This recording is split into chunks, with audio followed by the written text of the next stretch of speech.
नमस्कार, मी Rajratna Jondhale. Top news मराठीच्या 9च्या बातम्यांमध्ये आपलं स्वागत. 24 तास नाही तर फक्त एका तासात आपण देशभरातील दिवसभराच्या महत्त्वाच्या राजकीय, सामाजिक, क्राईम आणि मनोरंजनासह इतर घडामोडींचा वेगवान आढावा घेणार आहोत. पाहूयात आज दिवसभरातील महत्त्वाच्या घडामोडी पुढील 1 तासात. महाराष्ट्रात MPL म्हणजेच महाराष्ट्र प्रीमियर लीगला लवकरच सुरुवात होणार आहे. याच पार्श्वभूमीवर आज PBG कोल्हापूर टस्कर्स या संघाची अधिकृत जर्सीचं अनावरण आज पुण्यामध्ये पार पडलं. यावेळी पुनीत बालन ग्रुपचे प्रसिद्ध उद्योजक आणि कोल्हापूर संघाचे संघमालक पुनीत दादा बालन, कोल्हापूर टस्कर संघाचा कर्णधार आणि भारतीय संघाचा खेळाडू केदार जाधव तसेच उपकर्णधार श्रीकांत मुंडे यांच्या हस्ते या नव्या कोऱ्या जर्सीचं अनावरण करण्यात आलं. यावेळी संघाचे सर्व खेळाडू आणि मार्गदर्शक उपस्थित होते.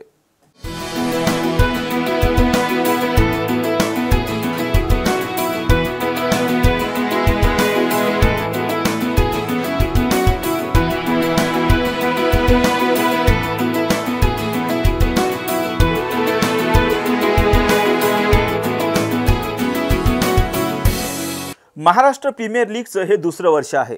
यामध्ये पुनीत बालन ग्रुपचा कोल्हापूर टस्कर्स हा संघ मागच्या वर्षी अंतिम सामना खेळला होता. मात्र यंदाच्या वर्षी विजेतेपद पटकावण्याच्या विश्वासानं पुन्हा एकदा हा संघ MPL मध्ये दमदार खेळ करण्यास सज्ज झालाय. याच संघाच्या अधिकृत जर्सीच्या अनावरणाचा समारंभ आज पार पडला. यावेळी संघमालक पुनीत बालन यांनी खेळाडूंशी बातचीत केली व खेळाडूंनी खेळाचा आनंद लुटून सामने खेळा, उत्तम क्रिकेट खेळा, त्याचबरोबर खेळाडूंच्या भविष्याचाही विचार करतो. यातील अनेक खेळाडू पुनीत बालन ग्रुपसाठी सुद्धा खेळतात अशा शब्दात आपल्या भावना त्यांनी व्यक्त केल्या. पाहूयात काय म्हणालेत पुनीत बालन.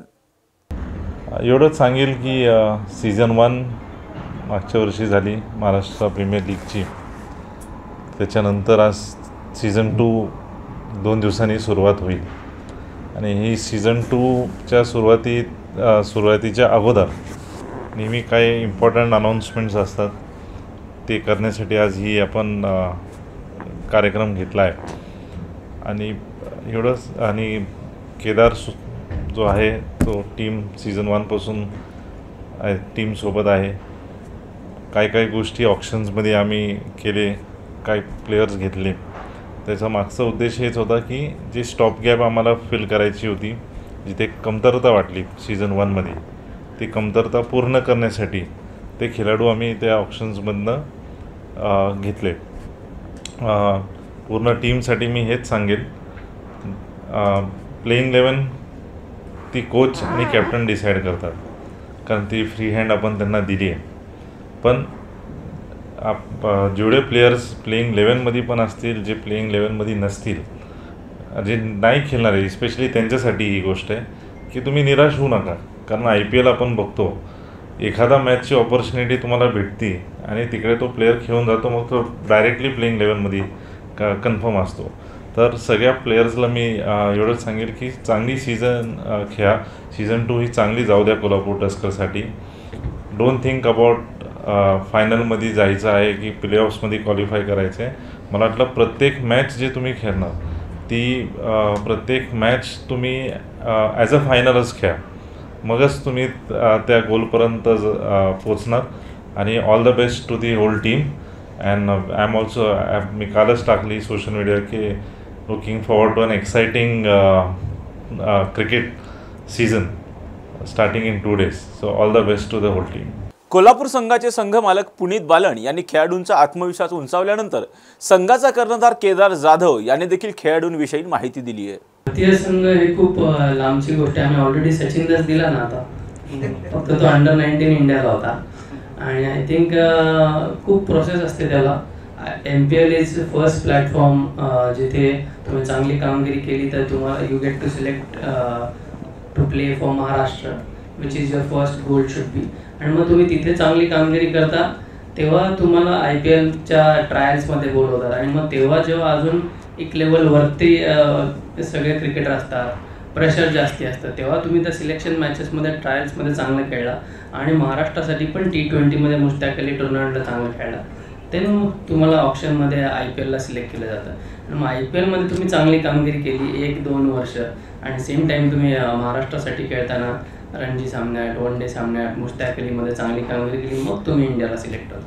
इंडिया खेळणं हे खूप प्रत्येक खेळाडूचं स्वप्न असलं पाहिजे. पण MPL मधनं डायरेक्ट इंडियाला जाणं हे थोडंसं जास्ती आपण काय म्हणतात अपेक्षा. आणि तो एक शब्द पिक्चरमध्ये ज्याला आपण ती सिनेमॅटिक लिबर्टी जशी असते तशी आपण इथे नाही घेऊ शकत की इथे खेळला तर त्याला एकदम डायरेक्ट इंडियन टीमला टाकायला. बट हा प्लॅटफॉर्म खूप मोठा आहे. आणि जसं पुनीत म्हटलं की पुनीतचं जे इनिशिएटिव्ह असतं की सगळ्या खेळाडूंना सगळ्या स्पोर्ट्सला प्रमोट करायचं, त्यांना एनकरेज करायचं. आणि नॉट जस्ट फक्त या टुर्नामेंट पुरतं. जसं त्यांनी सांगितलं, त्यांनी अंकितला किंवा अजून एखादं खेळाडू आहे ज्यांना त्याला वाटतं ना, जे डिझर्विंग आहेत, ज्यांनी परफॉर्म करून अर्न केलेली आहे ना, ती स्कॉलरशिप पुनीतकडून नक्की मिळते. आणि त्याबद्दल मी बघितलं आहे. मी गेले 4-5 वर्ष आधी पण पुनीतचा मित्र होतो, पण गेले 4-5 वर्ष आम्ही अकॅडमीच्या हिशोबाने, कोल्हापूर तस्करच्या हिशोबाने एकत्र आहे. तर आपण त्याच्यावर बोलत बसलो तर खूप वेळ जाईल की पुनीत कोणाकोणाला जाऊन सपोर्ट करतो आणि किती how wonderfully is been doing this work and it has been helping many sports person across the all sports. आता कोल्हापूर तस्करचा कॅप्टन म्हटलं चर्चा तर होणारच ना. आणि मला वाटतं की ऑलराऊंडर म्हणजे फक्त बॉलिंग पुरता लिमिटेड नाही आहे. मी गरज पडली तुम्ही कीपिंग सुद्धा करू शकतो. तर आय थिंक डिपेंड्स. आमच्याकडे इनफ चांगला बॅलन्स आहे, ऑलराऊंडर्स खूप आहेत, कीपर आहे. तर पुण्यामध्ये आज कोल्हापूर टस्कर्स या संघाच्या जर्सीचं अनावरण झालंय. या सोहळ्यासाठी संघ मालक पुनीत बालन, केदार जाधव उपस्थित होते. यंदाच्या वर्षी MPLचं विजेतेपद पटकावण्याचा निर्धार करत हे सर्व खेळाडू त्यांचा पहिला सामना 2 जून रोजी रत्नागिरी जेट्स या संघाविरुद्ध खेळणार आहेत. त्यामुळे संपूर्ण महाराष्ट्राला आता या सामन्याची आतुरता लागलेली आहे. पुणे अपघात प्रकरणी संपूर्ण अग्रवाल कुटुंबीयच आता तुरुंगात असल्याचं पाहायला मिळतंय. महाबळेश्वरमधील विशाल अग्रवाल यांचं MPG क्लब रिसॉर्ट जिल्हा प्रशासनानं सील केलंय. या संपूर्ण घटनेचा आढावा घेतला आमचे सातारचे प्रतिनिधी जुबेर शेख यांनी. महाबळेश्वरमध्ये MPG क्लबवर आता जिल्हा प्रशासनाचा हातोडा पडलेला आहे. यावर हॉटेल सील करण्याची प्रक्रिया आता सुरू आहे. माझ्याबरोबर आहेत जे RTIचे जे अभय हवलदार आहेत. यांनी हे प्रकरण उघडकीस आणलं होतं. आता यांच्या समवेतच आपण बातचीत करणार आहोत. त्यांच्या काय मागण्या होत्या आणि काय नक्की झालेलं आहे. आता प्रशासन देखील या हॉटेलच्या समवेत आलेलं आहे. काय सांगाल अभयजी? मी 24 एप्रिलला तक्रारी दिली होती. त्याच्यावरती आज जिल्हा प्रशासनाने कारवाई सुरू केलेली आहे. पण विषय असा आहे की नुसतं हॉटेल सील करू नये अशी माझी मागणी आहे. जे क्लबचं जे पूर्वीचं बांधकाम होतं ते ठेवून जे बाकी इतरस्त बांधकाम आहे ते तोडण्यात यावं. मुख्यमंत्री साहेबांनी पण 2 दिवसापूर्वी हाच शब्द दिला होता की अग्रवाल असेल नाही तर कुणी असेल ते हे डिमॉलिश व्हायला पाहिजे अशी माझी पूर्णपणे मागणी आहे. सर, यामध्ये सांगितलं जात आहे की अनधिकृत बांधकाम आहे, त्याला पाडलं गेलं पाहिजे. एकीकडं बार 2 दिवस झालं, 2 दिवसा अगोदर बार बंद केलं होतं. तुम्ही सातत्यानं हा आवाज उठवत आहे, काय सांगाल तुम्ही? बार बंद केलं म्हणजे जी मिळकत जी आहे तुम्ही आता मागं बघू शकता की फलकावरती जो शासकीय फलक आहे त्याच्यावरतीच मुळात रहिवासी वापर म्हणून आहे. तर ह्याचं कमर्शियल आता पूर्णपणे आताही बघत होतं की सील करेपर्यंत आतमध्ये प्रचंड पर्यटक होते, प्रचंड त्यांचे गिरायक होते. त्यांना ह्या 2 दिवस ही सगळ्या प्रोसेस चालली, त्यांना काहीच फरक पडत नव्हता. म्हणजे अक्षरशः काल रात्री जेव्हा आम्ही इथं आलो तर राजरोजपणे सगळ्या गोष्टी चालू होत्या. आज प्रशासन आले, त्यांनी कारवाई चालू केली. आम्ही आनंद आहे त्या बाबतीत. कलेक्टर साहेबांचं मी त्यामध्ये आभार मानतो. पण ही प्रॉपर्टी जी आहे ते पूर्णपणे डिमॉलिश होणं गरजेचं आहे आणि ही प्रॉपर्टी परत अग्रवाल कुटुंबियांना कुठल्याही प्रकारे भाडेतत्वावरती देण्यात नाही. यामध्ये महाबळेश्वरमध्ये अनधिकृत बांधकाम खूप मोठे आहेत. यावर तुम्ही पुढची प्रक्रिया काय करणार आहे? यावरती आता असं करतोय की मी टोटल ह्या ज्या मिळकती आहेत 114 मिळकती आहेत त्यामधल्या 100 मिळकती अशी मला माहिती मिळाली की 100 मिळकती ह्या फक्त रिन्यू वगैरे झालेल्या आहेत. 14 मिळकती 99% रिन्यू झालेल्या नाहीत किंवा त्याचे टॅक्सेस भरलेले नाहीयेत. तर त्याच्यावरती मी अभ्यास करून जिल्हाधिकाऱ्यांना येत्या 2 दिवसामध्ये भेटून त्यांना जी असेल ती माहिती समोर देणार आहे. नक्कीच ही होते RTRचे अभय हवलदार. MPG क्लबवर सकाळी 7 वाजल्यापासून प्रशासनाचा हातोडा पडलेला आहे. हे हॉटेल सील करण्यात आलेलं आहे. प्रशासन देखील सज्ज आहे. यावर पाहावं लागेल की आता नक्कीच या बांधकामावर बांधकाम पाडणार का अशी देखील चर्चा इथे वर्तवली जात आहे. यामध्ये जे बांधकाम आहे आणि हॉटेल आहे, हॉटेल सील करण्यात आलेलं आहे. यामध्ये सातारा जिल्ह्याचे जे नूतन जिल्हाधिकारी आहेत यांची ही सर्वात मोठी कारवाई म्हणावी लागेल. साताराहून टॉप न्यूजसाठी जुबेर शेख, सातारा. कल्याणीनगर अपघात प्रकरणात आता वडील, आजोबा आणि नातवानंतर आता आईलाही अटक करण्यात आली आहे. अल्पवयीन कार चालकाची आई म्हणजे शिवानी अग्रवाल हिला पोलिसांनी ताब्यात घेतलं असून तिची कसून चौकशी सुरू आहे। नेमका शिवानी अग्रवालला का अटक करण्यात आली, तिच्यावर नेमके कोणते आरोप आहेत, पाहूयात यावरचा टॉप न्यूज मराठीचा हा स्पेशल रिपोर्ट।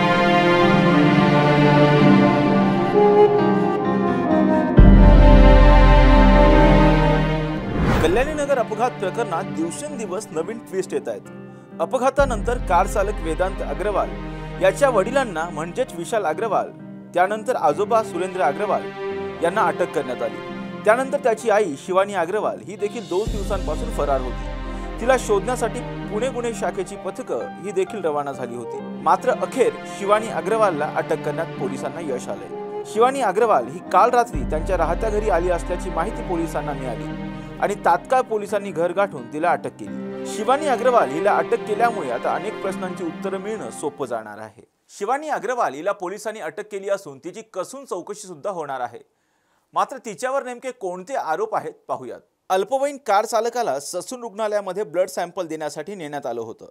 त्यावेळी त्याची आई शिवानी अग्रवाल हिने देखील डॉक्टर आणि कर्मचाऱ्यांवर ब्लड सॅम्पल बदलण्यासाठी दबाव टाकला होता, असा आरोप तिच्यावर आहे। त्याचबरोबर शिवानी अग्रवाल ही स्वतः ससून रुग्णालयामध्ये ब्लड सॅम्पल घेताना उपस्थित असल्याचा संशय पोलिसांना आहे। त्यामुळेच या प्रकरणाची सखोल चौकशी करण्यासाठी तिला अटक करण्यात आली आहे।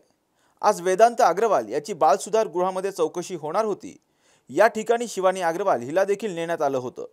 या चौकशीनंतर शिवानी अग्रवाल हिची देखील स्वतंत्र चौकशी गुन्हे शाखेकडून सुरू आहे। अखेर अल्पवयीन कार चालकाची आई म्हणजे शिवानी अग्रवाल हिला पकडण्यामध्ये पुणे पोलिसांच्या गुन्हे शाखेला यश आलेलं आहे। काल रात्री शिवानी अग्रवाल ही स्वतःच्या राहत्या घरी आली असल्याची माहिती पोलिसांना मिळाली आणि त्यानंतर तिला अटक करण्यात आलेली आहे। 2 दिवसांपासून शिवानी ही बेपत्ता होती, फरार होती। तिच्यासाठी शोध सुद्धा पोलिसांचा चालू होता आणि अखेर काल तिला अटक करण्यात आली। आज सकाळपासूनच वेदांत अग्रवाल आणि त्याची आई शिवानी या दोघांची सुद्धा चौकशी चालू आहे। शिवानीचा या सगळ्याच प्रकरणामध्ये, हे प्रकरण दडपण्यामध्ये खूप मोठा सहभाग आहे असं बोललं जातंय। ससूनमध्ये ज्यावेळी ब्लड सॅम्पल्समध्ये फेरफार करण्यात आला त्यावेळी ती तिथे उपस्थित होती असा सुद्धा संशय व्यक्त केला जातोय। त्याचबरोबर जे ब्लड सॅम्पल बदलण्यात आलं त्यापैकी एखादं ब्लड सॅम्पल जे महिलेचं आहे ते कदाचित शिवानीचं आहे असं सुद्धा बोललं जात आहे। मात्र यामध्ये अजूनपर्यंत संपूर्ण चौकशी जी आहे ती होणं अजून बाकी आहे। मात्र या सगळ्यामध्ये ससूनचे जे डॉक्टर आहेत त्यांच्यावर दबाव टाकण्यामध्ये सक्रिय सहभाग होता शिवानीचा आणि विशाल अग्रवाल यांचा असं बोललं जात आहे। त्यामुळेच नेमका या सगळ्यामध्ये दबाव टाकण्यात शिवानी अग्रेसर होती का, ती तिथे उपस्थित होती का, नेमका हा सगळा जो सौदा आहे तो किती रुपयांमध्ये यांचा फायनल झाला होता, याच सगळ्याची चौकशी जी आहे ती आता पोलिसांकडून चालू आहे।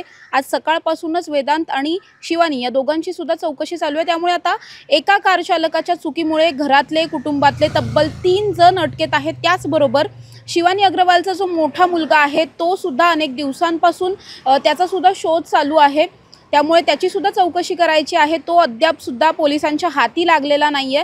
त्यामुळे आता या प्रकरणामध्ये शिवानी अग्रवालला काही वेळातच न्यायालयामध्ये हजर केलं जाईल आणि त्यानंतरच्या सुनावणीमध्ये नेमकं काय समोर येणार आहे, सुनावणीनंतरची शिक्षा नेमकी तिला काय दिली जाणार, नेमकी पोलीस कोठडी मिळणार की मग न्यायालयीन कोठडी मिळणार, याकडे सध्या सगळ्यांचंच लक्ष लागलं। त्याचबरोबर शिवानी अग्रवाल हिचा जो जबाब नोंदवला जाईल, जी चौकशी होईल त्यामधून नेमके कोणकोणते धागेदोरे उलगडणार याकडे सध्या सगळ्यांचं लक्ष लागलंय।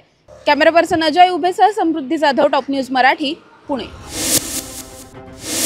घटना घडली त्याच्यानंतर दुसऱ्या दिवशी स्वतः देवेंद्र फडणवीस हे पुण्यामध्ये आलेले होते। त्यांनी स्वतः याबद्दलची सगळी माहिती घेऊन पोलीस खात्याला सक्त सूचना दिलेल्या होत्या की याच्यामध्ये संपूर्ण चौकशी बारकाईनं करण्यात यावी। राज्याच्या मुख्यमंत्र्यांनी पण ज्या केसमध्ये फार बारकाईनं लक्ष घालून त्याच्या चौकशीच्या बद्दलचे आदेश केलेले होते आणि ते पण वेळोवेळी माहिती घेत आहे. मी देखील जिल्ह्याचा पालकमंत्री या नात्याने तशा प्रकारच्या सूचना दिलेल्या होत्या, परंतु एकंदरीत चौकशी सुरू झाल्यानंतर जसं जसं चौकशी पुढे जायला लागली तसं तसं अनेकांचा याच्यामध्ये सहभाग लक्षामध्ये यायला लागला आणि त्यामधनं सुरुवातीला जो काही बेल दिलेला होता, खरं तर पत्रकारांनी आणि जनतेने पण बेल कोण देतं, सरकार बेल देतं, बेल देतं हे कोर्टाने बेल दिलेला होता. त्याच्यामुळं आपल्या इथं कोर्टाने एखादी गोष्ट केल्यानंतर आपण संविधान मान्य करतो, आपण घटना कायदा मान्य करतो, तो त्यांचा अधिकार असतो. त्याबद्दल मी यत्किंचितही काही बोलू इच्छित नाही.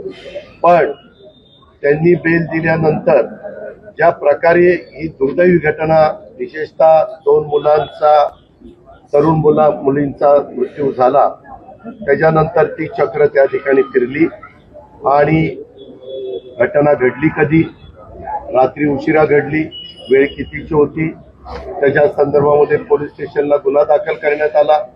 त्याच्यानंतर जी काही कलमं घालायची होती ती कलमं त्याच्यामध्ये घालण्यात आली. ती कलमं घातल्यानंतर त्या संदर्भामध्ये सकाळी ज्यावेळेस वरिष्ठ पोलीस अधिकाऱ्यांना कळालं, सीपींना वगैरे, त्यांनी पण त्याच्यामध्ये बारकाईनं लक्ष घातलं आणि या सगळ्या घटना घडत असताना त्याच्यातून ज्यावेळेस चौकशीला प्रारंभ झाला त्याच्यात 2 ऑफिसरनी त्याच्यामध्ये दिरंगाई दाखवलेली होती. त्यांच्यावर ताबडतोब ऍक्शन घेण्यात आली. त्याच्यानंतर ससून हॉस्पिटलमध्ये काही जण त्याच्यामध्ये दोषी लक्षात आढळले, त्यांच्यावर ऍक्शन घेण्यात आली. त्याच्यानंतर हसन मुश्रीफ तर त्यावेळेस परदेशामध्ये होते. परदेशातनं आल्यानंतर त्यांनी पण वैद्यकीय शिक्षण खात्याच्या अंडर हे ससून हॉस्पिटल येतं, त्यांनी पण त्याबद्दलची चौकशी केली. ती चौकशी केल्यानंतर त्यांनी स्वतः प्रेस कॉन्फरन्स घेऊन त्याबद्दलची सगळी माहिती दिलेली आहे. त्यांनी काही लोकांच्यावर ऍक्शन घेतली. एक्साईजचा संबंध येतो.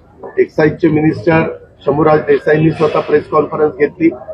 त्यांनी एक्साईज डिपार्टमेंटला ज्या काही सूचना द्यायच्या त्या काय दिल्या त्यांनी कालच आपल्याला सगळ्यांना लक्षामध्ये आणून दिलं. सांगायचं तात्पर्य की ही गंभीर बाब जशी सर्वांनीच घेतली तशी सरकारने पण फार गांभीर्याने ही सगळी केस हातामध्ये घेतलेली आहे आणि त्याच्याबद्दलची कार्यवाही चाललेली आहे. रोज ह्याच्यामध्ये जसा जसा तपास पुढे जातो आणि जे कोणी दोषी असतील, जे कोणी त्याच्यामध्ये गिल्टी असतील त्यांच्यावर ऍक्शन घेतली जाते. मुलाला पहिल्यांदा सोडलेलं होतं, नंतर मुलाला पण त्या ठिकाणी अरेस्ट करण्यात आलं. त्याच्यानंतर त्याच्या बापाला पण अरेस्ट करण्यात आलं, त्याच्या बापाच्या बापाला पण अरेस्ट करण्यात आलं. त्याच्यामध्ये चौकशीमध्ये काहीतरी ब्लडच सॅम्पल बदललं असं त्या ठिकाणी पुढे आलं. त्याच्याबद्दल पण ब्लड सॅम्पल बदललं तर मग ब्लड कुणाचं होतं, काय होतं, या संदर्भामध्ये मला मीडियाला आणि मीडियाच्या माध्यमातून तमाम महाराष्ट्रातल्या जनतेला आणि तमाम पुणेकरांना सांगायचंय की आम्ही सारखे कॅमेऱ्याच्या समोर येत नाही. म्हणजे ह्याच्यामध्ये काहीतरी कुणाला तरी लपवछपवी करायचं काम चाललं तर हे अजिबात नाही. त्याच्यात फार बारकाईनं विरोधक त्याच्याबद्दल काय मुद्दा त्यांनी काढावा आणि कशा पद्धतीचे आरोप करावेत हा विरोधकांचा अधिकार आहे. मी त्याच्याबद्दल जास्त टीका टिप्पणी करू इच्छित नाही. पण या संदर्भामध्ये आपण जर बघितलं तर ही घटना घडल्यापासून आजपर्यंत रोज एक दिवस जसा पुढे जातोय तशा या चौकशांमध्ये जे कोणी दोषी आढळत आहेत, दोषी लक्षात येत आहेत, त्यांच्यावर कारवाई करावी. पण दादा ज्या पद्धतीने पुणेकरांची मागणी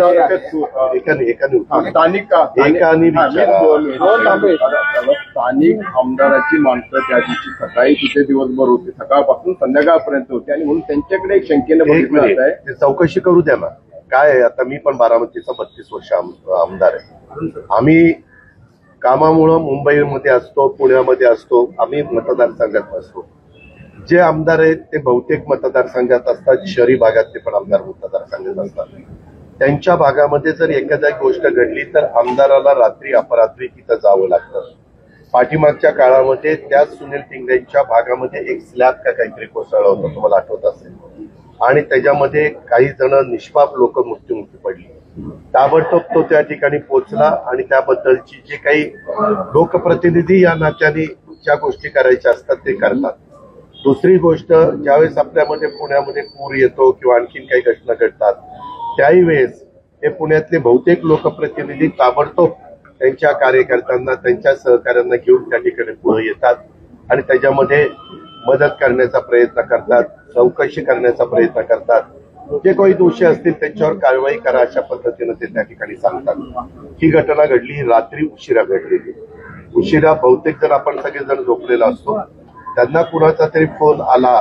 आता फोन कुणाचा आला, काय आला, त्यांनी त्याच्याबद्दल सांगितलेलं आहे आणि त्याच्यातनं तो पोलीस स्टेशनमध्ये आला आणि पोलीस स्टेशनमध्ये त्यांनी ती सगळी गोष्ट पाहिली. त्यांनी कुठंही कुणाला पाठीशी घाला अशा पद्धतीनं सांगितलं नाही. त्या संदर्भामध्ये कुणीही, आता काही जण तर माझ्यावरच घसरतो. वास्तविक तुम्ही सगळे मीडिया मला ओळखता, मला माझ्या जवळच्या कार्यकर्ता चुकला आला तरी मी इथं जर तो चुकीचा वागलेला असेल, कायदा हातामध्ये घेण्याचा प्रयत्न त्यांनी केलेला असेल तर मी स्वतः जाहीर भाषणामध्ये पण सांगतो आणि अधिकाऱ्यांना पण सांगतो, संबंधितांना टायरमध्ये घ्या आणि जे काही नियमानिक कारवाई असेल ती त्या ठिकाणी करा.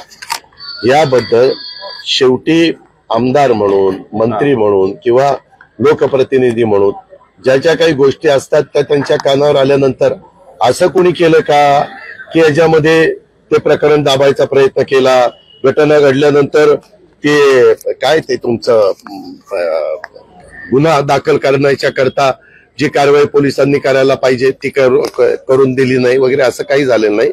सगळी गोष्ट ज्या त्या पद्धतीनं झालेली आहे. परंतु याच्यात काही वेगवेगळ्या डिपार्टमेंटचे लोकांनी चुका केल्या. ह्या चुका लक्षात आल्यानंतर चौकशीमध्ये त्यांच्यावर जी कारवाई करायला पाहिजे होती त्या डिपार्टमेंटच्या वरिष्ठांनी ती कारवाई केलेली आहे. तुम्हाला कुठले मल्टिपल कॉल्स आलेत वगैरे आणि तुम्ही सीपींना काहीतरी मी सीपींना वरचेवर फोन करत असतो काही ना काही कामाच्या निमित्तानं. या केसमध्ये मी सीपींना फोन केलेला नाही, कारण माझं सीपींचं केस झाली किंवा त्याच्यानंतर मी होतो कुठं मी सीपींना सांगितलेलं नाही. मी सीपींना सांगितलं असतं तर मी बोललो असतो ना की मी सीपींना फोन, आणि जर मी यदा कदाचित फोन केला असता तर मी काय सांगितलं असतं की अशा पद्धतीनं पुण्यामध्ये घडलेलं आहे, जे कोणी दोषी असतील त्यांच्यावर कारवाई करा, दोषी असणाऱ्यावर कारवाई करा, हे सरकारमधल्या लोकप्रतिनिधींचं सांगणं कामच आहे. पण दादा, दुसरे प्रश्न होता की तुमचे आमदार दिलीप मोहिते जे आहेत ज्या पद्धतीनं प्रांताधिकाऱ्यांवर दबाव आणतायत, काल त्यांनी शेवटी एक मिनिट थांबा. ती जर पूर्ण हिस्ट्री तुम्ही बघितली तर त्याच्यामध्ये स्वतः कलेक्टरांनी पण सांगितलं काय झालं ते. तुम्ही कारण नसताना प्रत्येक वेळेस एखादा अधिकारी बोलला म्हणजे त्या अधिकाऱ्याचं खरं आणि आमदाराचं खोटं असं कसं तुम्ही समजता? एक मिनिट तसा नाही. त्या संदर्भामध्ये जिल्हाधिकाऱ्यांनी पण त्याच्याबद्दल, माझी जिल्हाधिकाऱ्यांची भेट झाली होती त्यावेळेस सांगितलं, कारण मागं तिथं जमिनीचा मोबदला घेण्याच्या करता काही वेडेवाकडे प्रकार चाललेले होते. त्यावेळेस राजेश देशमुख कलेक्टर होते. मी राजेश देशमुखांना एवढंच सांगितलं, जर कुठला आपला रेव्हेन्यूचा अधिकारी चुकीचं करत असेल तर त्याच्या ती जबाबदारी काढून घ्या त्याच्याकडची आणि दुसऱ्यावर द्या. हे तर मी नेहमी, आज मी बाळांनो पत्रकार मित्रांनो, मी आज 30-32 वर्ष काम करतोय. यामध्ये जर कुठल्या अनेक बाबतीमध्ये मला प्रशासनाकडनं काही तक्रार आली वरिष्ठांच्याकडनं की हा कुठंतरी चुकीचं वागतो, तर त्यावेळेस मी अधिकाऱ्यांना सांगतो, वरिष्ठांना, की तुमच्या कायद्याच्या नियमाच्या चौकटीमध्ये बसून जी काही कारवाई तुम्हाला करता येईल ती करा. कुणाला कारण नसताना त्रास होईल असं वागू नका. हे तर सांगायचं कामच आहे आपलं. दरंडेश्वरची चौकशी एसीबीने सुरू केली अशी माहिती कळते. ओपन इन्क्वायरी चालू आहे भ्रष्टाचाराच्या प्रकरणात. काय आपल्याला काय त्रास होतो? जी काही चौकशी, एक मिनिट, ज्याच्या कुणाच्या बद्दल भ्रष्टाचाराच्या बद्दल तक्रार असेल त्याची चौकशी करणं, हे चौकशीचा अधिकार ज्यांच्या हातात आहे त्यांचं कामच आहे. त्याच्यात वेगळं काय घडलं? ईडीने चौकशी बंद केल्यानंतर असू द्या ना. जर एखाद्याने चौकशी बंद केली आणि नंतर दुसऱ्या कुठल्या डिपार्टमेंटला वाटलं की चौकशी केली पाहिजे तर केली पाहिजे. ते तुमची असेल आणखीन कुणाची असेल आमची कोणाची असेल केलीच पाहिजे. शंका अशी येते की जाणीवपूर्वक नाही, मला एक मिनिट, मला जाणीवपूर्वक कुणी अडचणीत आणत नाही. तुम्ही काळजी करू नका. तुमच्यासारखे हितचिंतक माझ्या पाठीशी आहेत आणि मी माझ्या राजकीय जीवनात काम करत असताना कुठेही वेडवाकडं काम करत नाही.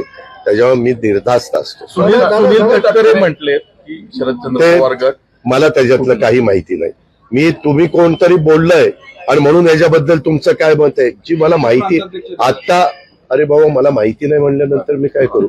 मी त्यांच्या प्रांताध्यक्षाच्या वरचा आहे तरी मला माहिती नाही. मी राष्ट्रीय अध्यक्ष आहे. आणि दुसरी गोष्ट, मला आता जे काही माहिती होतं तेवढं मी सांगितलं. तरी देखील कधी कधी आम्हालाही वाईट वाटतं. आता मी गाडीतनं उतरतोय कारण कोणतरी मीडियाची एक व्यक्ती, दादा बोला, अगं छान ना, ज्याचं काम आहे 9 वाजता उद्घाटन आहे, बोर्ड लागलेला आहे, त्यांची सगळी लोक आलेली आहेत, महिला आलेल्या आहेत. त्याच्यानंतर मी तुम्हाला एक मिनिट, काय एवढे पळून नाही चाललो, सगळ्याची उत्तरं देतो. आपलं काही आपण चुकीचं केलेलं नाही, त्याच्यावर काही घाबरायचं कारण नाही. त्याकरता मी ठरवलेलं होतं खाली आल्यानंतर तुमच्याशी बोलायचं आणि त्याच्यातनं पुढे जायचं. आमदार सुनील टेंगरेंचा जो विषय आहे, ज्या दिवशी अपघात झाला ते पोलीस स्टेशनला गेले, त्यांनी खरं तर जखमी आहे त्यांची चौकशी करणं अपेक्षित होतं. असं न करता ते पोलीस स्टेशनला गेले, त्याच्यामुळे त्यांच्यावर संशय. एक मिनिट, जखमी तिथे कुणीच नव्हतं. जखमी कुणीच नव्हतं. आपण अतिशय चुकीचा प्रश्न विचारलाय. एक मिनिट थांबा ना बाबा, आता ऐका ना. त्यामध्ये ऍक्सिडेंट झाल्यानंतर 2 जण, एक मुलगा आणि मुलगी, दोघं मोटरबाईकवर होते. त्यांचं दुर्दैवी निधन झालं. त्याच्याबद्दलच्याच ह्या सगळ्या चौकशा चालल्या. तुम्ही पण एखाद्या भागातले आमदार असला, तुमच्या भागात काही घडलं आणि ऍक्सिडेंट झाला, त्या एरियामध्ये असं काही घडलं, तुम्ही महाराष्ट्रात बघा कुठेही घडलं, तो आमदार जर त्या एरियात असेल, परगावी गेलेला नसेल, परदेशी गेलेलं नसेल, तर ते येतात. त्यांचं कामच असतं आणि त्याच्यामध्ये माहिती. त्याच्यात असं झालं का सुनील टेंगरेंनी ते प्रकरण दाबण्याचा प्रयत्न केला, असं काही झालंय का? नाही, आरोप होतात, ते आरोप बिनबुडाचे आहेत. तावरेंची नियुक्ती ऐका ना, त्याच्यामध्ये अनेक आमदारांना अनेक जण भेटत असतात. बऱ्याचशा आमदार, वास्तविक ते चुकीचं आहे, बऱ्याच राजकीय पक्षाचे आमदार सह्या करून त्यांच्या पीएकडे पत्र ठेवत असतात आणि वर नाव टाकत असतात. तशा पद्धतीनं बदल्यांच्या बद्दल आता माझ्याकडे शेकडो पत्र येतात. म्हणजे मी उपमुख्यमंत्री असल्यामुळे माझ्याकडे येतात. पण माझ्याकडनं पण काही पत्र मी मुख्यमंत्र्यांना देतो, त्या अधिकाऱ्याची इथं बदली करा, त्या अधिकाऱ्याची तिथं बदली करा. आम्ही बदली करा सांगतो, ती नियमात आहे का नाही ते बघण्याचं काम डिपार्टमेंटचं आहे. त्याच्यामध्ये काही अधिकाऱ्यांचे 3 वर्ष झाल्याशिवाय बदली करत नाही वगैरे वगैरे, अशा सगळ्या गोष्टी असतात. लोकप्रतिनिधींना पत्र नाही दिलं तर कार्यकर्ता नाराज होतो. साधं पत्र पण देत नाही, शिफारस पत्र आहे. ते करायचं नाही करायचं ते ज्यांना शिफारस केलेली आहे त्यांचा तो अधिकार आहे. आम्हाला अनेकांची पत्र येतात. माझ्याकडे आता फायनान्स अँड प्लॅनिंग आहे, त्याच्यामध्ये खूप काही पत्र आल्यानंतर मी त्याच्यामध्ये जर योग्य असेल तर करण्याचा प्रयत्न करतो, योग्य नसेल तर मी ते पत्र बाजूला ठेवतो. दादा, पण या घटनेनंतर ज्या कारवाया महानगरपालिकेच्या माध्यमातून केल्या गेल्या, जवळपास 100हून अधिक पब असतील, हॉटेल असतील, अनधिकृत बांधकाम तोडलं गेलं. पण हे जेव्हा कधी लक्षात आलं, उशिरा सुचलेलं शहाणपण आहे. पण पुणेकरांची मागणी अशी आहे की या अधिकाऱ्यांची तुम्ही ईडी चौकशी लावणार का, किंवा त्याच्यावर कडक कारवाई होणार? तुम्ही लगेचच ईडी शिवाय, ईडीला काही तेवढीच कामं नाहीये. आपला देश एवढा मोठा आहे, उठलं की ईडी. ईडीकडे जाणाऱ्या केसेस वेगळ्या असतात. असं करू नका. आपण पण आता ताई पानांनी काही पण प्रश्न विचारू नका, अधिकार आहे तुमचा. एक मिनिट जरा.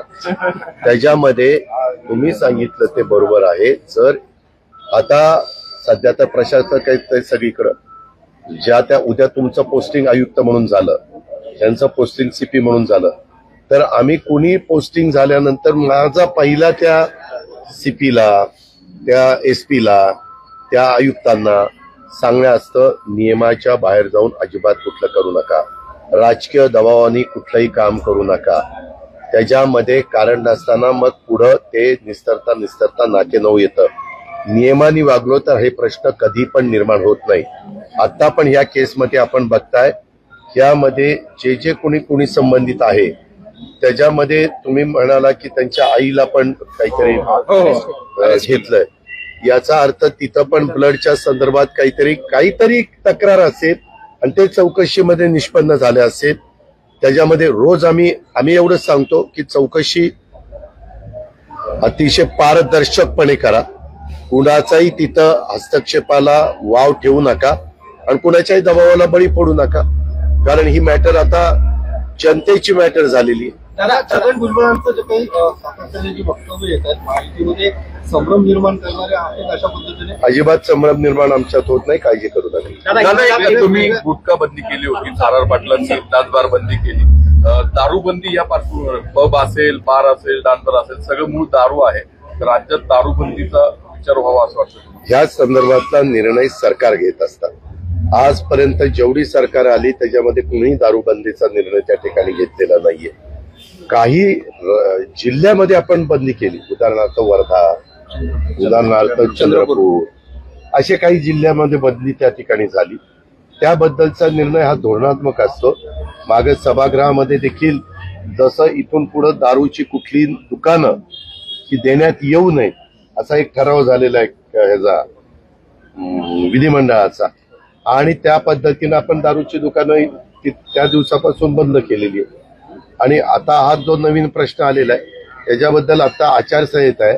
आम्ही आचारसंहिता उठावी म्हणून प्रयत्न केलेला होता, शिथिल करावी म्हणून, परंतु निवडणूक आयोगाने सांगितलं 6 तारखेपर्यंत आम्ही काही ती शिथिल करणार नाही. त्यामुळं आम्हाला पण बैठका घेत असताना ऑथेंटिक बैठका, अजेंडा काढून बैठका घेता येत नाहीयेत.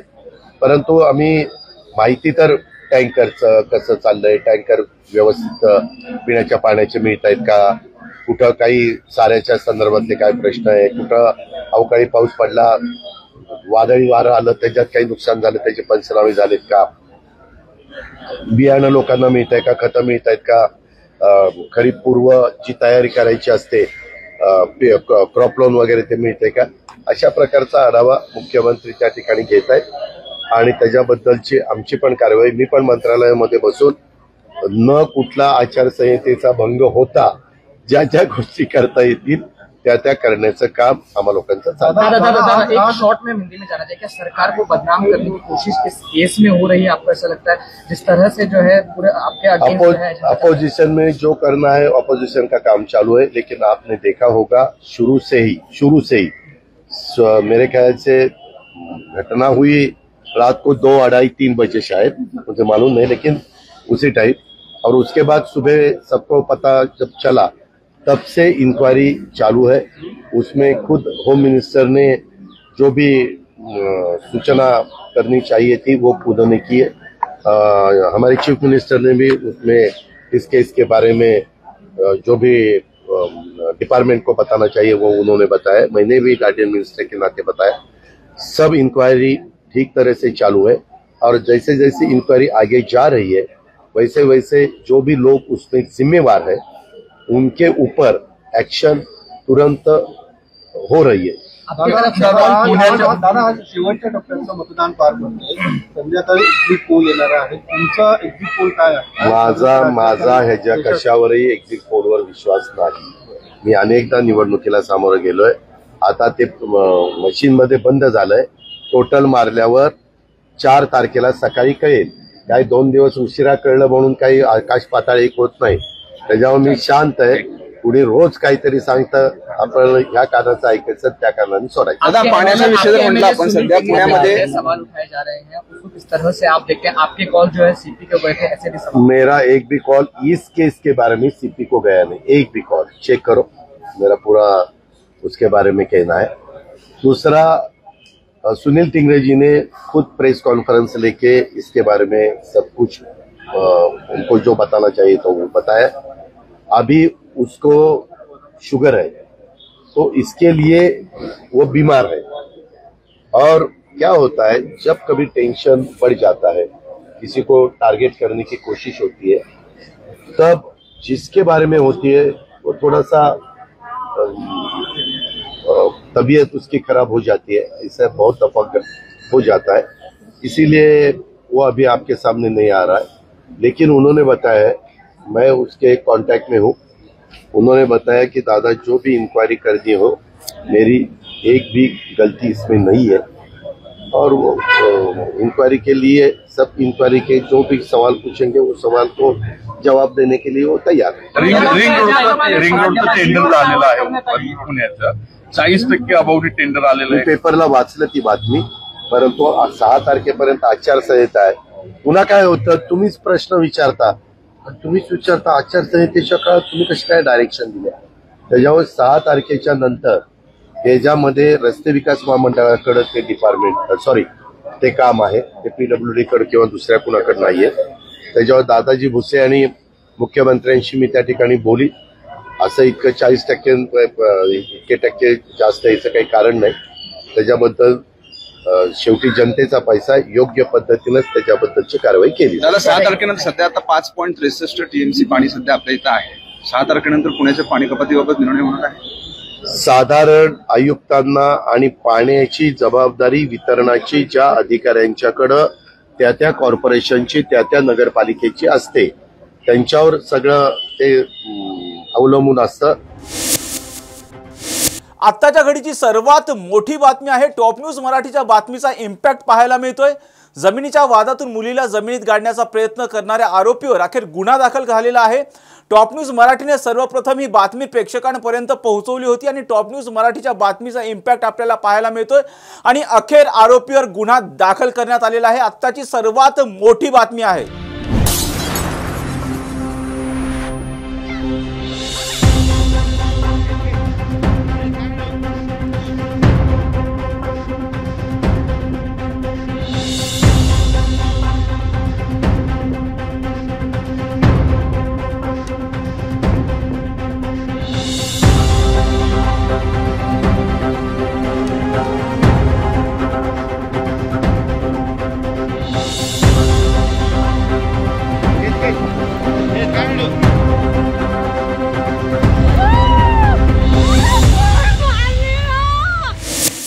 ह्या संदर्भानं वेल्हा पोलीस स्टेशन इथे CR नंबर 53/2024 कलम 307 143 म्हणजे रायटिंगची सगळी कलमं आणि अटेम्प्ट टू मर्डरची कलमं ही सगळी कलमं लावून गुन्हा नोंदवण्यात आला आहे. सदरचा वाद हा जमिनीच्या वादातून हे प्रकरण घडलेलं आहे. त्या अनुषंगानं पोलिसांनी 4 आरोपींच्या विरुद्ध गुन्हा नोंदवला आहे आणि त्या 4ही आरोपींविरुद्ध कायदेशीर कारवाई करण्यात येणार आहे. दरम्यान या घटनेनंतर पीडितेच्या कुटुंबियांनी आपली कैफियत टॉप न्यूज मराठीवर मांडली होती. याचा आढावा घेतला होता आमच्या प्रतिनिधी समृद्धी जाधव यांनी. पुण्यातील वेल्हे तालुक्यामधून एक अतिशय धक्कादायक बातमी समोर येते. या तालुक्यामध्ये जमिनीच्या वादातून काही लोकांनी गुंड बोलवले होते आणि या गुंडांच्या माध्यमातून शेतात काम करत असलेल्या काही एका आईवरती आणि त्यांच्या मुलींवरती अत्याचार केल्याची ही घटना आहे. नेमकं प्रकरण काय आहे हे त्यांच्याकडूनच जाणून घेणार आहोत. अतिशय धक्कादायक घटना आहे आणि तितकेच धक्कादायक या घटनेचे व्हिडिओ सुद्धा आहेत. काय सांगाल तुम्ही तिथे हजर होतात, नेमकं काय घडलं होतं? त्यांनी JCB आणलं, ट्रॅक्टर आणलं. पहिल्या सुरुवातीला पोरगीची JCBच्या पेटरी खाली घातली, तिथून आम्ही ओढली पोरगी बाहेर. परत पोरगी अशी पुढं पळत गेली JCBच्या. त्यांनी डायरेक्ट JCBने माती टाकली, पुरीवरती ढकलून दिली, पोरगीची गाडली. माणूस पळत गेला, माती उकरायला लागली, तेव्हा आम्ही पळत सुटलो, मग पोरगी बाहेर ओढली. त्यावर पोरीचा जीव कोणलाही छातीला भीतीला अजून मी पोरगी नुसती छातीवर दाब येतोय, खबर डब्याक दुखतोय, मांडीला मुक्का मार बसलाय. कोण कोण होतं ही घटना घडली तेव्हा? शेतामध्ये कोणी कोण? आम्ही मायाला कितीच होतो. आणि किती लोक आले होते? काय झालं? तरी 10 ते 15 लोक होती. पहिले सकाळचे 10-15 लोक होते, एक ट्रॅक्टर होता. नंतर आल्यानंतर त्यांनी 3 ट्रॅक्टर आणि एक JCB आणली होती आणि 10-12 लोक अशी आजूबाजूला चार उभी होती. तुम्ही या सगळ्याला विरोध केला, त्यांचं काय म्हणणं आहे नेमकं आता? त्यांचं म्हणणं आहे की आम्ही ताबा घेतलाय, आम्ही सरकारकडनं आणलंय, आम्हाला काही दाखवलं नाही, काय नाही. आम्ही फक्त बोललो की तुम्ही घेतलंय ना, आमच्या केसीचा निकाल लागू द्या आणि तुमचा तुम्ही ताबा घ्या. ते म्हणले नाही, आमचा निकाल लागला, आम्हाला सरकारने दिलाय. आम्ही म्हणलं नाही, आम्ही ताबा देऊ शकत नाही. तर त्यांनी डायरेक्ट परत आल्यानंतर म्हणलेत नाही, मग डायरेक्ट JCB अंगावरच घालवायला सुरुवात केली. आम्ही भरपूर प्रयत्न केला पण काय नाही. शेवटी आमची पोरगी आल्याच JCB खाली घातली, तिथून पोरगी आम्ही बाहेर काढली आणि पोरगी JCBच्या पुढे पळत गेली. तर शेवटी त्यांनी माती टाकली आणि नंतर मग त्यांचा तो मेन माणूस होता ना, त्यांनीच अशी माती काढायला गेला, तेव्हा आम्ही पळत सुटलो. तो साईडला झाला तिथला. जी माणसं होती त्यांना तुम्ही ओळखता का? त्यांची नावं माहिती आहेत का तुम्हाला? काही हो, ती घेणाऱ्यांचेच फक्त नाव माहिती आहेत आम्हाला, बाकीच नाही सांगता येणार आम्हाला. आमच्याच गावातली आहेत ती. आणि किती जमीन आहे, काय वाद आहे नेमका हा जमिनीचा? याआधी कधी त्यांनी असं धमकावलं होतं का? या आधी नाही धमकावलेलं कधी, एकच वेळेस आली होती तर आम्ही सांगितल्यावर मग ते परत गेलती, त्याच्यानंतर परत आलेच नाहीत. ही धक्कादायक घटना ज्या मुलीबरोबर घडली ती सुद्धा माझ्या बरोबर आहे. खरं तर बोलण्याच्या मनस्थितीत ती सध्या नाहीये, मात्र थोडंसं आपण बोलायचा प्रयत्न करूया. तुझं नाव काय आणि काय झालं होतं? माझं नाव प्रणाली बबन खोबडे. तिथे सकाळी काही लोक ताब्यासाठी आले होते, 2 पोलीस पण आले होते त्यांच्यामध्ये. तर त्यांची आमची बाचाबाची झाली. तर ते पोलीस म्हणाले की ह्यांचं नाव लागलेलं आहे जमिनीवर, तर ह्यांना ताबा द्या. आम्ही नाही म्हणलेलो, तर ते पोलीस म्हणाले की आम्ही महिला संघटना घेऊन येतो, मग तुम्हाला वडत नेतो. मग ते पोलीस तिथून निघून गेले. आणि निघून गेल्यानंतर 3-4 वाजता परत पोलीस नाही आले, फक्त ते ताबा घेणारे आणि त्यांच्याबरोबर गुंड असे 16-17 जणी तरी आले होते. आणि त्यांनी 2 ट्रॅक्टर आणि 1 JCB आणली आणि एकदम चालू केलं. एकदम असली फास आले की एका मागोमागे फिरवायला लागले JCB ट्रॅक्टर. तर मी थांबवायला गेलो तर त्यांनी ट्रॅक्टर JCB डायरेक्ट अंगावर टाकली माझ्या. आणि पहिल्यांदा ट्रॅक्टर JCB अंगावर टाकली त्यावेळेस मी बाहेर निघाले. नंतर ज्यावेळेस त्यांनी अंगावर टाकली त्यावेळेस मी खाली पडले, तर त्यांनी माझ्या अंगावर पूर्ण माती टाकली. पूर्ण म्हणजे पूर्ण केसापर्यंत, ते खाली पायाच्या नखापर्यंत माती टाकली. नंतर त्यानेच येऊन माझ्या तोंडावरची माती काढली. आणि मग माझ्या आईने मला वाचवलं, नाही तर मी तिथंच मेले असते. त्यानंतर मी पोलीस स्टेशनला गेले. पण पोलीस स्टेशनला गेल्यानंतर तिथे जे महिला कर्मचारी होत्या त्यांनी काय माझं ऐकून घेतलं नाही. त्यांनी मला खोटं ठरवण्याचा प्रयत्न केला.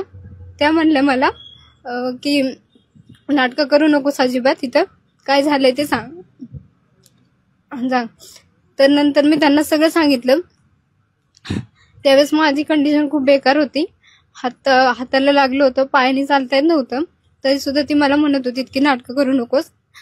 त्यांनी मला दवाखान्यात सुद्धा नाही नेलं, मला लेटर दिलं आणि स्वतःनी जायला लावलं. मी तशीच पाय लंगडत घेऊन हॉस्पिटलमध्ये गेले. मग तिथं उपचार घेतल्यानंतर मी परत आले.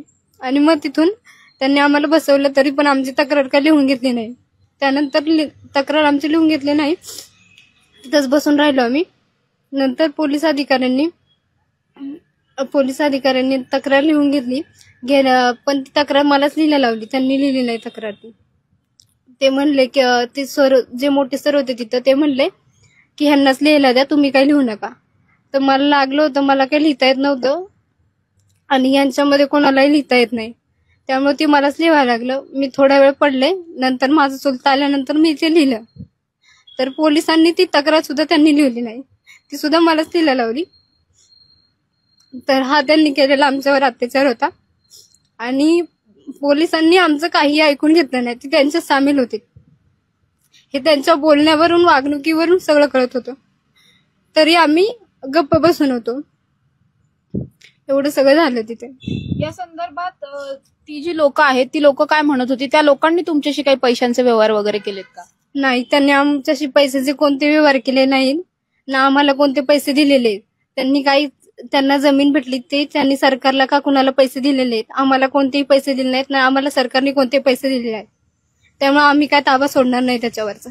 तुमचं म्हणणं काय आता? आमची जमीन आहे ती आम्हाला पाहिजेच परत, काही झालं तरी. मग तेच आम्ही जिथपर्यंत जायचं तिथपर्यंत जाणार, पण आम्हाला न्याय मिळाला पाहिजे, एवढंच म्हणणं आहे आमचं. टॉप न्यूज मराठीने ही बातमी जी आहे ती सगळ्यात पहिल्यांदा दाखवली होती. वेल्हेमध्ये ही अतिशय धक्कादायक घटना घडली, माणुसकीला काळीमा फासणारी ही घटना होती. आणि याच घटनेच्या विरोधात टॉप न्यूज मराठीने सगळ्यात पहिल्यांदा आवाज उठवला होता. आणि याच बातमीचा इम्पॅक्ट आहे की आता या सगळ्याच आरोपींवरती गुन्हा जो आहे तो दाखल झालेला आहे. आणि या गुन्ह्याचा चौकशी आणि तपास जो आहे तो आता सुरू असल्याची माहिती पुणे ग्रामीणचे पोलीस अधीक्षक पंकज देशमुख यांनी टॉप न्यूज मराठीशी बोलताना दिली आहे. त्यामुळे या गुन्ह्याचा तपास सध्या सुरू आहे. टॉप न्यूज मराठीने कायमच अशा बातम्या दाखवलेल्या आहेत ज्या बातम्यांच्या माध्यमातून अन्यायाला वाचा फोडली जाते. आणि तशीच ही सुद्धा बातमी आहे. गुन्हा दाखल झालेला आहे, मात्र या आरोपींना आता अटक कधी होणार हेच पाहणं महत्त्वाचं असणार आहे. पुण्याहून समृद्धी जाधव, टॉप न्यूज मराठी. ठीक आहे, ते आमचे चांगले मित्र आहेत, पण मी इकडे आल्यानंतर नुसतं गावात येऊन आराम करत नाही. आपण पाहिला जनता दरबार, इथून पार इथं आल्यानंतर अगदी साताऱ्याच्या जिल्ह्यातून नाही, आजूबाजूच्या जिल्ह्यातून देखील लोक येतात आणि त्यांची कामं काही तात्काळ होऊन जातात. काही कलेक्टर, SP, काही सचिव यांच्याबरोबर फोनवर चर्चा केल्यानंतर त्यांची कामं होतात आणि तेही काम चालू असतं. माझ्याबरोबर सर्व अधिकारी आहेत आणि प्रत्येकाला न्याय देण्याचं काम या ठिकाणी आपण करतो. मी आल्यानंतर इथून बुलढाण्याला देखील गेलो. काल आपल्या अहिल्यादेवी होळकरांची जयंती होती. काल त्यांच्या चोंडी या गावी मी गेलो त्या मोठ्या कार्यक्रमाला. त्यामुळे इथं आल्यानंतर मी नुसता आराम नाही करत, तर इथं मला कोण आराम करून देणार. इथं सगळे लोक येतात, मला भेटतात आणि त्यांची अपेक्षा असते, बाबा मुख्यमंत्री आलेले आहेत, आमचं काम होईल. आणि मी काम करणारा कार्यकर्ता आहे, त्यामुळे नॉट रिचेबल राहणारा कार्यकर्ता नाही. त्यामुळे आणि नाना पटोले यांना देखील माहिती आहे माझं काम. ठीक आहे, आता विरोधी पक्ष म्हणून विरोधी पक्षात असल्यानंतर काही गोष्टी बोलाव्या लागतात, परंतु मला त्याच्याबद्दल काही तसं काही हे नाही आहे.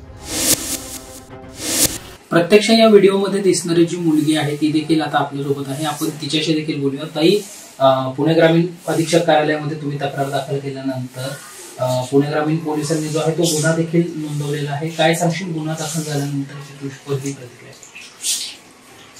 गुन्हा दाखल झाल्यानंतर मला असं वाटतं की आम्हाला आता कुठेतरी न्याय मिळेल. पोलिसांनी जो गुन्हा दाखल केल्याबद्दल त्यांचे मी मनापासून आभारी आहे. त्यांनी आम्हाला न्याय मिळावा यासाठी प्रयत्न करावा हीच विनंती आहे त्यांना. पुणे ग्रामीण पोलिसांनी असं जाहीर केलेलं आहे, जे पुण्याचे ग्रामीणचे अधीक्षक आहेत पंकज देशमुख, त्यांनी सांगितलं काल की या प्रकरणाचा आम्ही योग्य तो कायदेशीर तपास करू आणि आरोपींना कठोरात कठोर शासन जे आहे ते देखील देण्याचा प्रयत्न करू. जर ते आरोपींना योग्य ते शासन देणार असेल तर आम्ही त्यांच्या सोबत आहोत. पुण्याच्या वेल्हा तालुक्यात असणाऱ्या कोंडावळे गावामध्ये जमिनीच्या वादातून मुलीला जमिनीमध्ये गाडण्याचा प्रयत्न करणाऱ्या आरोपीवर अखेर गुन्हा दाखल झालेला आहे. टॉप न्यूज मराठीने सर्वप्रथम ही बातमी आपल्यापर्यंत पोहोचवली होती. या मुलीची आई आता आपल्यासोबत आहे.